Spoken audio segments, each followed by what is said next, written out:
to my channel, and I got a book that's called A New Kind of Wild. Let's start reading. A New Kind of Wild by Zara Gunville Hunt.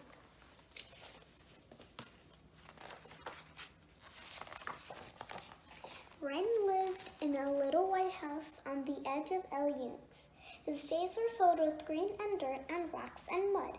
All the bits of nature and magic life lived on the edge of wild hours.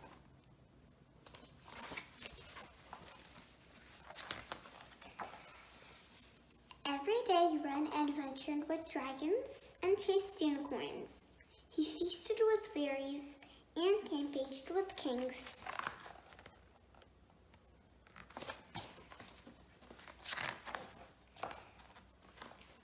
And every night Wren fell asleep to the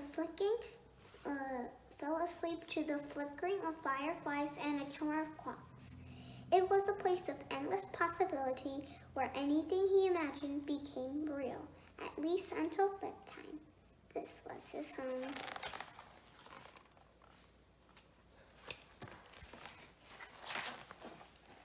Until the day it wasn't.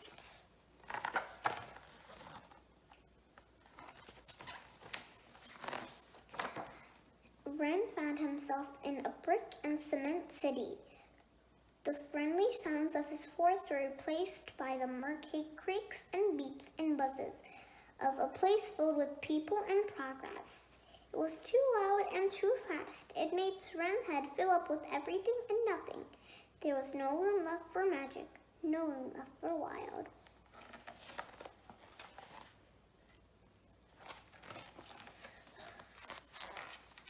Without his wild, Wren was lonely.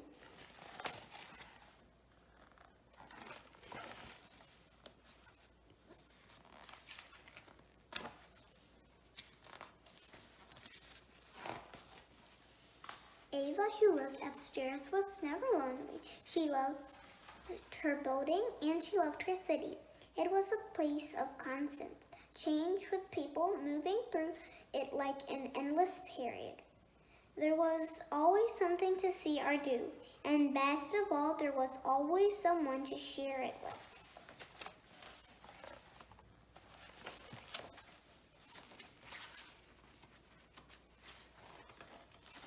So when Ava saw Wren, she ran down to meet him. "Hi, I'm Ava," she said. She asked him who and how he got there, if he had brothers, a father, a mother, if he liked the city or why he didn't. She asked him so many things quickly, he thought his head would explode. When finally she stopped for a breath, Wren tried to tell her why the city wasn't for him. But all Ava heard was a challenge.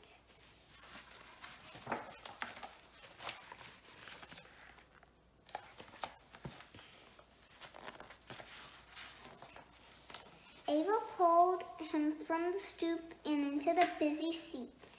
She led him down colorful streets and sidewalks.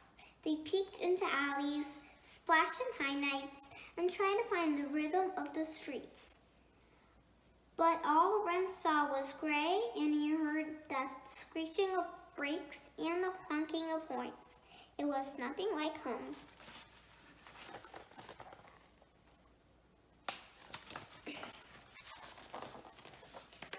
When Ava caught up to Wren, he asked him what was wrong. "There's no magic here," he said. "No wild. Everything is exactly what it is." "You're wrong," Ava says. "Hadn't he heard the song of the city?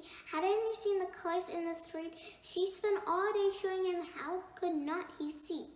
If only he would try a little harder," he thought. But Wren was tired of trying, so he went back inside.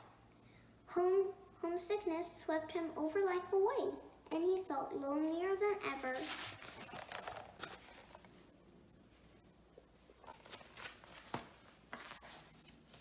Outside was a whole new world, one he didn't belong to. As he stared out the window, Wren saw Ava skipping across the sidewalk. She moved through her city like he had moved through his wild, with an air of possibility flickering around her. How did Ava do it? Wren wondered. Maybe she could show him how. Sorry I left, Wren said when he found her. I just miss home. I've never lived anywhere else and everything's so different here. I only lived in the city, Ava said. I can't imagine living anywhere else. What is it like?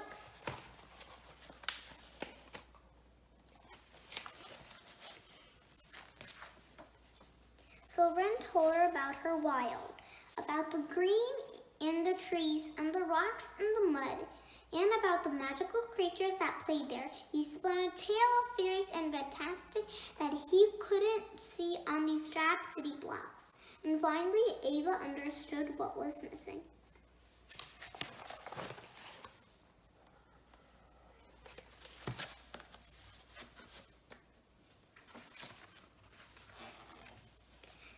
She brought Wren down to the basement of their building. She showed him how the shadows could shape-shift and introduced him to creatures who lived in the unlikeliest of places. Then she took him up, past Mr. Borger's in apartment 4B, past the empty apartment with a red door, past stacked boxes and peeling wallpaper, all the way to the very top. She told him the city had rim and played music, could be by a lullaby or a salsa. Listen, she said as she pulled him outside.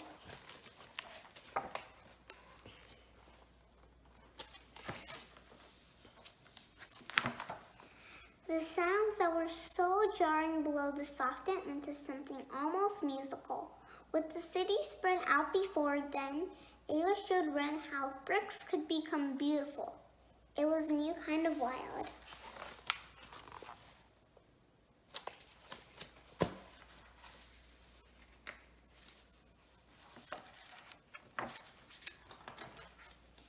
And this time, he could see it.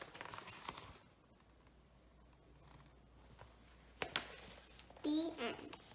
So guys, I hope you liked my story, and I'll see you next time. Bye!